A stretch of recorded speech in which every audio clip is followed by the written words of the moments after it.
আসসালামু আলাইকুম, শুভ সকাল সবাইকে। চলছে খুদ ভাজি, অনেকেও বউ খুদ ভাজি বলে। তো যাই হোক, কাঁচামরিচ, পেঁয়াজ, তেল দিয়ে ভাজতে বসে গেলাম। খুদ দিয়ে দিলাম হলুদের গুঁড়া, ধনিয়া গুঁড়া আর লবণ দিয়ে নাড়াচাড়া করে খুদটা ভালো করে ভেজে নিব। ভেজে নেওয়া আমার হয়ে গেছে, দেখতেই পাচ্ছেন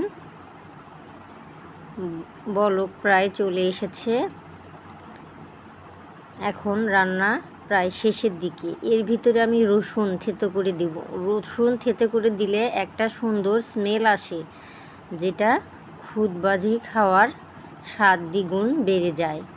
তো এইভাবে ভেজে নেব। আমার খুদ ভাজি প্রায় শেষের দিকে।